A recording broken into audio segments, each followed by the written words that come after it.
नमस्कार दोस्तों, मैं doctor Ramesh Chandra Takaria, consultant joint replacement and arthroscopic surgeons, Utkarsh hospital Kota. आज हम बात कर रहे हैं एक कॉमन प्रॉब्लम के बारे में, जिसे जनरली नॉर्मल लाइफ में बहुत ज़्यादा देखने को मिलता है, जैसे कि जॉइंट पेन है। जॉइंट पेन एक बहुत कॉमन प्रॉब्लम है जो रूटीनली सभी लोगों में देखने को मिलती है। अगर आपको रूटीन लाइफ में जैसे उठने में, बैठने में या सीढ़ियाँ चढ़ने में या सुबह उठते ही जॉइंट्स में पेन है, तो इसको हम लोगों को नज़रअंदाज नहीं करना चाहिए। इसके लिए जॉइंट स्पेशलिस्ट से कंसल्ट जरूर करना चाहिए। घुटने में या किसी भी जॉइंट्स में पेन के कई कारण हो सकते हैं। उनमें कुछ कॉमन कारण हैं, जैसे कि ऑस्टियोआर्थराइटिस हो सकता है, रोमेटॉइड आर्थराइटिस है, गाउटी आर्थराइटिस है या पोस्ट ट्रॉमेटिक आर्थराइटिस है। ये सभी जॉइंट्स में पेन के कारण हो सकते हैं। लेकिन अगर अर्ली स्टेज में हम इस चीज पे ध्यान दें कि अपने जॉइंट्स में पेन हो रहा है, तो इसके लिए हमको स्पेशलिस्ट डॉक्टर से संपर्क जरूर करना चाहिए। आज हम बात करेंगे घुटने की सबसे कॉमन प्रॉब्लम के बारे में, जिसे ऑस्टियोआर्थराइटिस कहते हैं। ऑस्टियोआर्थराइटिस जॉइंट की एक बीमारी होती है जिसमें कार्टिलेज वाला पार्ट, चिकनाई वाला पार्ट वो खराब हो जाता है। ऑस्टियोआर्थराइटिस बॉडी के किसी भी जॉइंट को अफेक्ट कर सकता है, लेकिन most commonly weight bearing joints को ज़्यादा अफेक्ट करता है, जैसे कि नी जॉइंट है, हिप जॉइंट्स है और स्पाइन है।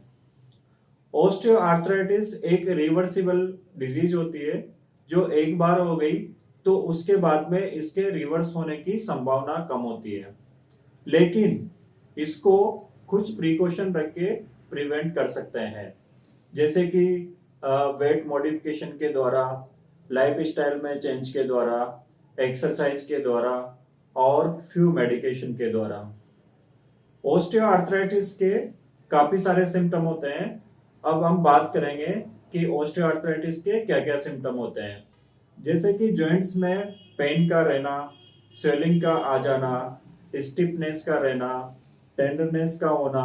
जैसे ही जॉइंट की सरफेस को हल्के से प्रेशर लगा के दबाया जाता है तो जॉइंट के चारों ओर दर्द होता है। ग्रेटिंग सेंसेशन का होना और घुटने के चारों ओर या किसी भी जॉइंट्स में सूजन का आ जाना, ये सभी ऑस्टियोआर्थराइटिस के सिम्टम होते हैं। अगर आपके जॉइंट्स में पेन है तो आपको जॉइंट रिप्लेसमेंट सर्जन्स और ऑर्थोपेडिक सर्जन से संपर्क करना चाहिए। ऑस्टियोआर्थराइटिस के लिए कुछ टेस्ट करवाए जाते हैं, जिसमें सबसे इम्पोर्टेंट होता है घुटने का या किसी भी जॉइंट का एक्सरे। घुटने के ऑस्टियोआर्थराइटिस के लिए वेट बियरिंग एक्सरे करवाए जाते हैं, जिसमें सिंगल लेग एक्सरे करवाते हैं। एक्सरे के द्वारा हम ये मालूम कर सकते हैं जैसे कि आपके घुटने में कितना गैप है और कार्टिलेज का पार्ट कितना सही है और कितना खराब है।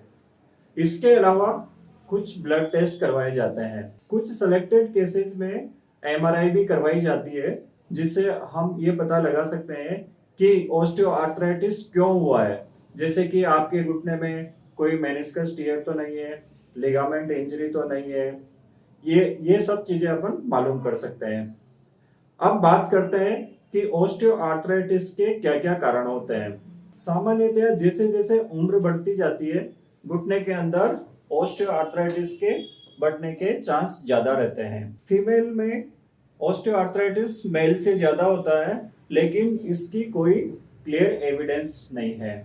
अगर आपका वेट ज्यादा है तो ऑस्टियोआर्थराइटिस के होने की संभावना ज्यादा रहती है। अगर आपके घुटने में या किसी भी जॉइंट में चोट लग गई है तो उससे भी ऑस्टियोआर्थराइटिस के होने की संभावना ज्यादा रहती है। ऑस्टियोआर्थराइटिस उन लोगों में देखने को ज्यादा मिलता है जो कंटिन्यू और लंबे टाइम तक स्पोर्ट एक्टिविटीज में इन्वॉल्व रहते हैं, जैसे कि आपके स्पोर्ट्स के टाइम पर कोई चोट लग गई है, उसके कारण भी ऑस्टियोआर्थराइटिस के होने की संभावना ज्यादा रहती है। अगर आपके घुटने के ऊपर की बोन या नीचे की बोन में अगर चोट लग गई है और उसमें टेढ़ापन है तो उसमें भी ऑस्टियोआर्थराइटिस के होने की संभावना ज्यादा रहती है। हेरिडिटरी या आनुवंशिकता के कारण भी पीढ़ी टू पीढ़ी ऑस्टियोआर्थराइटिस के होने की संभावना ज्यादा रहती है। अब हम बात करते हैं कि ऑस्टियोआर्थराइटिस को कैसे प्रिवेंट कर सकते हैं। ऑस्टियोआर्थराइटिस को प्रिवेंट करने के लिए हमको कुछ सावधानियां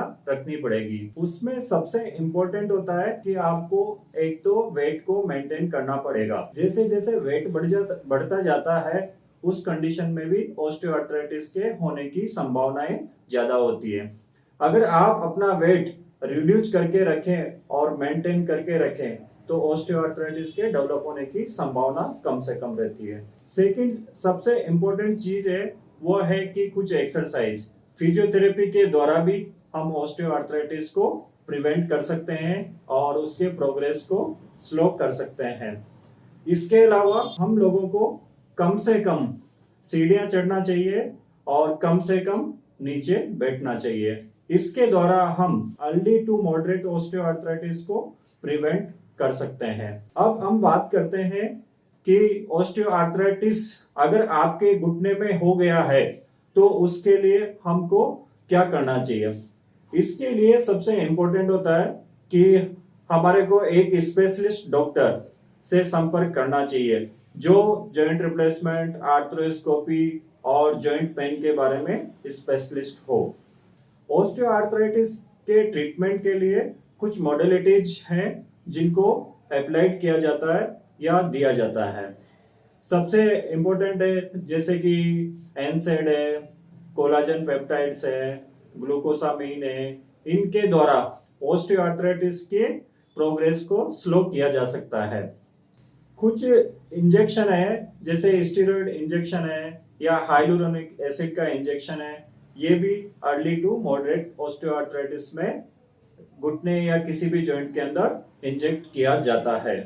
जब आपके घुटने में ऑस्टियोआर्थराइटिस बहुत एडवांस हो गया है उस कंडीशन में फिर जॉइंट रिप्लेसमेंट ही एक ऑप्शन होता है जिसमें घुटने की कार्टिलेज वाली लेयर को हटाकर उसके बजाय एक आर्टिफिशियल लेयर को लगा दिया जाता है।